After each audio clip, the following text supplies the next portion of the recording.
한번 같이 한번 읽어보겠습니다. 타락이 인류를 어떠한 상태에 있게 했습니까? 완벽한 세상, 완전한 곳은 하나님께서 에덴 동산이라고 하는 곳에서 사람을 창조하셨습니다. 그 에덴 동산은 여러분 얼마나 좋은 곳입니까? 우리가 그곳 이름을 낙원, 파라다이스라고 부릅니다. 그래서 이 에덴 동산에서는 하나님께서 온 세상 모든 만물을 만드시고요. 마지막에는 사람을 특별하게 만드십니다. 흙으로 사람을 빚으시고 생기를 그 코에 불어넣으시며 사람이 살아있는 생명이 됩니다. 그리고 피조물인 사람은요, 이 자연 모든 만물을 이름을 짓고요, 또 모든 것을 다스리도록 하신 것입니다.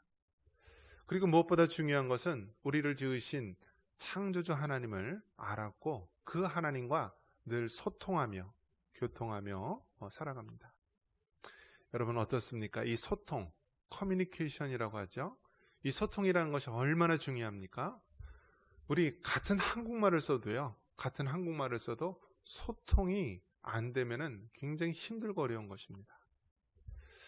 주변에 이제 어떤 강연을 하는 거 봤는데요. 그 강연의 그 주제가 뭐냐면 소통인데요. 특별히 부부 간의 소통을 얘기합니다. 여러분 생각해 보십시오.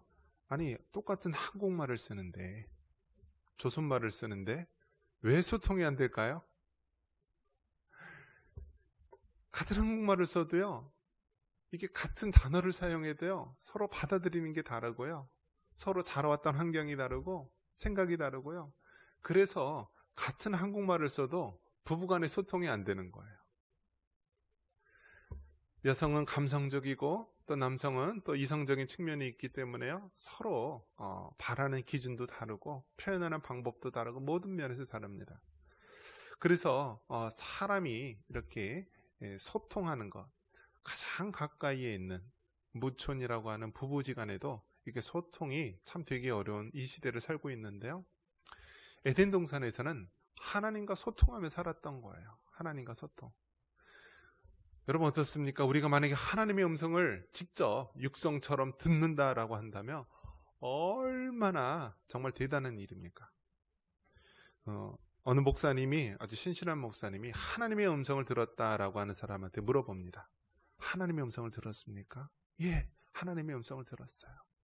그 음성이 남자 목소리입니까? 여자 목소리입니까? 그러니까 그때서부터 헛갈리기 시작해요. 나이가 든 사람 목소리입니까? 어린 사람 목소리입니까? 듣긴 들은 것 같은데 막상 따지고 본다면은요, 헛갈리고 이게 진짜 들은 건가? 내 마음의 목소리인가? 어떤 소리지? 하면서 굉장히 헛갈려 합니다. 그런데 에덴 동산에서는 직접 하나님과 대화하고 하나님과 소통하도록 했어요. 모세는 친구와 대화하듯이, 친구와 이야기하듯이 하나님과 대화를 했다라고 이야기합니다. 모세는 특별한 사람처럼 여겨지고 또 하나님과 그렇게 친구처럼 대화했다는 것 자체가 정말 놀라운 사실인데요.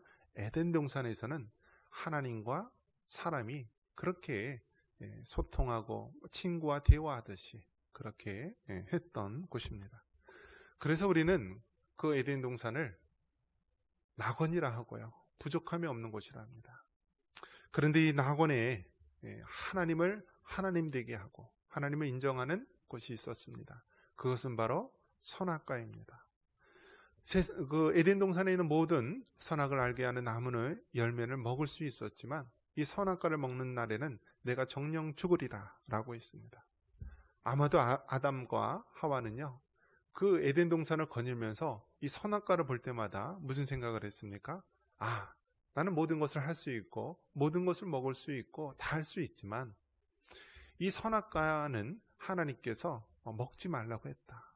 그것을 먹을 때는 죽는다고 했다.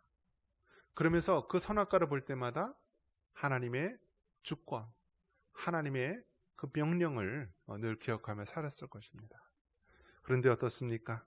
옛뱀 마귀가 나타나서요, 그 아담과 하와를 미혹하게 되고 아담과 하와가 선악과를 먹게 됩니다.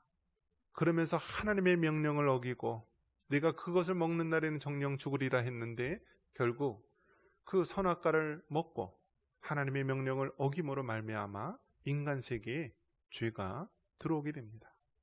그래서 최초의 사람 아담과 하와가 범한 죄, 이것을 우리는 원죄, 오리지널 신, 원래부터 있었던 인류의 죄, 그래서 원죄라고 합니다. 그래서 우리가 이야기할 때 죄라고 하는 것은 원죄, 아담과 하와의 모든 후손들이 태어나면서 갖고 있는 원죄와 그리고 우리가 살아가면서 범하는 죄, 자범죄, 이 두 가지가 있다라고 말합니다. 오늘 말씀의 제목이 어떤 것입니까? 타락. 타락이 인류를 어떠한 상태에 있게 했느냐라는 것입니다. 타락. 죄가 들어옴으로 말미암아 결국 죄와 사망이 우리에게 왕노릇하게 되었고요. 인류가 타락하게 됩니다. 서로 미워하고 서로 저주하고 아담과 하와의 아들인 그 서로 살인하고 죽이고 이러한 타락이 우리 인류에 오게 된 것입니다. 얼마 전에 이제 코로나 기간 끝나고 이제 자녀들이 부모님을 이제 면회하고 만나게 됩니다. 근데 이제 한 자녀가 이제 오랜만에 부모님을 이제 나이 든 부모님을 면회했는데 그 나이 든 부모님이 이제 요양원에 계신데 거동이 불편한 거예요. 그런데 얼굴을 가만 보니까요, 이 코 있는 데서 입 있는 데서 뭐가 꿈틀꿈틀거리는 거예요. 뭐일 것 같아요, 여러분? 구데기가 나온 거예요. 구데기가. 그러니까 거동을 못하고 입을 벌리고 이렇게 주무시거나 이렇게 하니까요, 파리가 알을 낳는 거예요. 알을. 그러면은 그게 나중에는요, 그게 파리는 금세 자랍니다. 며칠, 일주일이면은 뭐 금세 성충이 되고 하는데 꿈틀꿈틀거리면서 뭐가 있더래요, 여러 마리가. 그래갖고 자녀가 깜짝 놀래가지고, 아니 어떻게 우리 부모님에게 이렇게 구데기가 나올 수가 있냐고, 입하고 코에서 이렇게 나올 수가 있냐고 막 병원, 그 요양병원에다가 요양원에다가 항의를 했더니 대수롭지 않게 그런 거 흔히 있을 수 있어요 라고 이야기를 합니다. 그래서 실제로 보면은요, 이 환자들이요, 특히 거동이 불편하고 좀 그렇게 몸이 불편한 사람들이 그렇게 있으면은요, 이 파리란 놈이요 와서 그 구멍이 있는 데서 알을 낳는 거예요. 그러면 조금 지나면은요, 걔네들 어떻게 해요? 꿈틀꿈틀 하면서 크면서 나오는 겁니다. 무엇이 연상됩니까? 에덴 동산은 완벽하고 완전하고 고통도 없고 아픔도 없는 곳인데요, 우리 인류가 살아가는 이 세상은요, 정말 끔찍한 일들, 정말 고통이 있고 아픔이 있고 질병이 있고요, 정말 그 마지막 순간에도 얼마나 그 고통스럽고 힘듭니까? 그래서 여러분, 이 파리를 어떻게 해야 되죠? 아주 전멸시키면 될까요? 애굽의 10가지 재앙에서도 보면은 10가지 재앙이 뭐가 나오죠? 피, 개구리, 파리가 나옵니다. 그래서 이 애굽의 10가지 재앙에서도 파리가 나오는데요, 이 파리를 여러분 어떻게 하죠? 파리가 좋습니까? 싫습니까? 여러분, 파리가 왜 싫죠? 파리가 어디 살죠? 주로 배설물에 사는 거예요. 똥파리라고 그러잖아요. 똥파리. 그러니까 파리는요, 아주 지저분한 그런 짐승의 배설물이나 어떤 더러운 곳에, 하수구에 이렇게 살고 있고요. 이 한 마리 파리가 이게 가지고 다니는 박테리아가요 2,500만 개라고 합니다. 그러니까 우리나라 북한의 인구만큼 박테리아를 갖고 다니면서요, 이 파리는 이 털이 있어서 또 몸에 묻히고 다닌다고 합니다.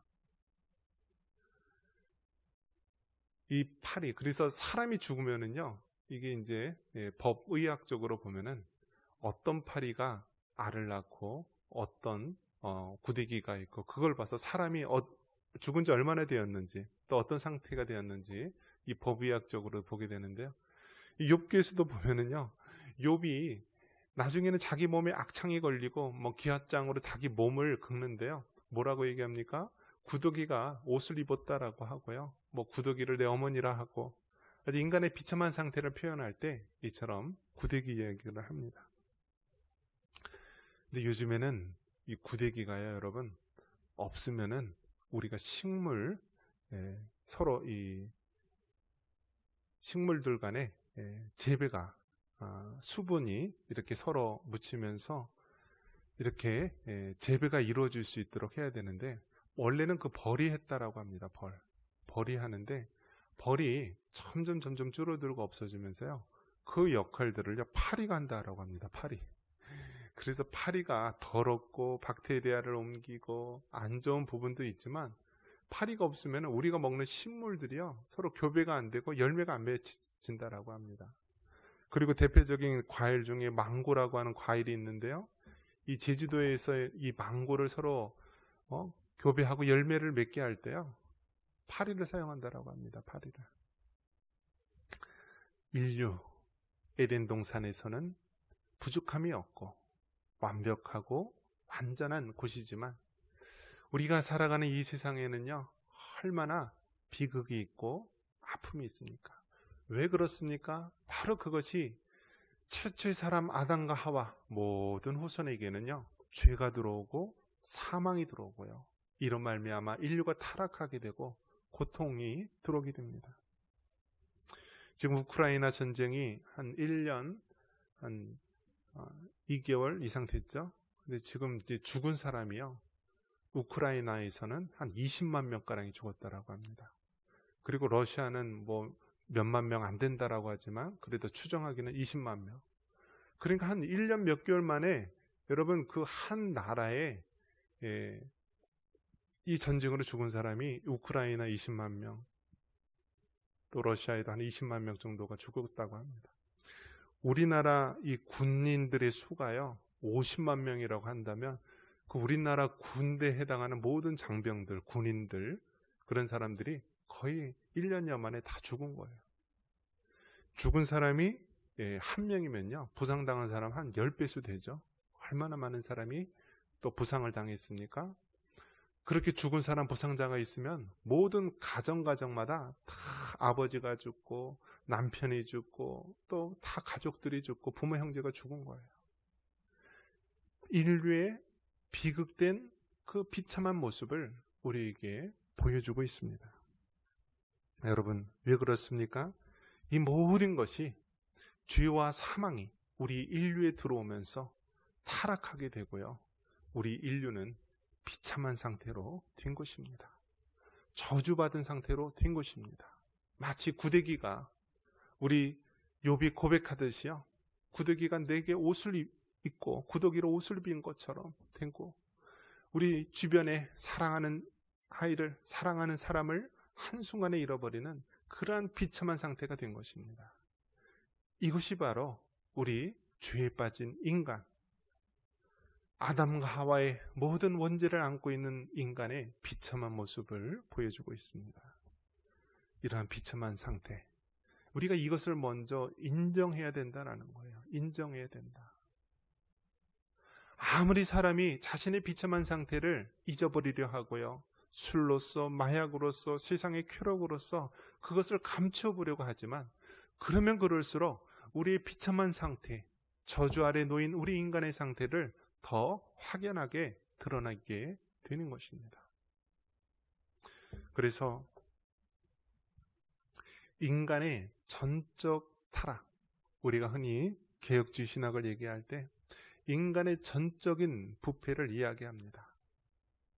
인간의 전적인 부패, 완전히 사람이 죽어서 시체가 썩어서 눈동자 하나도 껌뻑일 수 없는 그 상태, 그게 바로 죄에 빠진 우리 인간의 상태, 완전히 부패하고 완전히 타락한 우리 인간의 상태를 말씀해주고 있는 것입니다. 여러분, 우리 자신의 처지를 알고 죄에 빠진 인간의 비참함을 알 때 우리는 구원자 예수님을 구하게 되는 것입니다. 여러분, 우리 주변에도 얼마나 비참한 사람이 많이 있습니까? 몸이 병들고 움직일 수 없어서 정말 그 몸에 파리가 구데기를 낳는 사람도 있고요, 그것조차도 알려주고 해줄 수 있는 가족도 없어서 쓸쓸히 죽어가는 사람이 있고요, 백골이 되어서 시체가 다 썩어서 뼈만 남은 상태에서 겨우 발견되는 경우도 있고 얼마나 많이 있습니까? 그 비참한 상태, 죄에 빠진 비참한 상태에 그 상태에서 우리를 구원할 수 있는 분은 오직 예수님, 하나님이신 예수님, 십자가로 구원을 이루신 예수님밖에 없음을 믿으시기 바랍니다. 여러분, 얼마나 이 세상에 많은 사람들, 그 영혼들 볼 때마다요, 긍휼히 여기고 불쌍히 여기는 마음을 가지시기 바랍니다. 지옥은 어떤 곳이라고 했습니까? 성경에 보면은요, 그 지옥은 구더기도 썩지 않는 곳이다. 구더기도 죽지 않는 곳이다 라고 합니다. 소금으로 치듯이 그 불이 늘 고통이 있고요, 구더기도 죽지 않는 그 영원한 형벌 가운데 있는 것, 그것이 바로 지옥이라 했는데요, 원죄와 자범죄로 범죄한 죄인들은 결국 그 지옥의 형벌에서 영원한 형벌을 받을 수밖에 없는 것입니다. 나 자신이 먼저 우리를 이러한 끔찍한 죄악에서, 끔찍한 저주의 상태에서 구원하신 그 하나님께, 그 예수님께 감사할 수 있기를 바랍니다. 그리고 우리 주변에 아직도 예수님을 만나지 못하고 구원의 소식을 듣지 못하고 죽어가는 영혼들, 그들의 끔찍한 상태 가운데 오로지 구원할 수 있는 분은 우리 예수님, 또 우리 구원의 복음밖에 없음을 여러분 깨닫고 그들에게 늘 구원의 소식으로 전할 수 있는 여러분 되시기를 주님의 이름으로 축원합니다.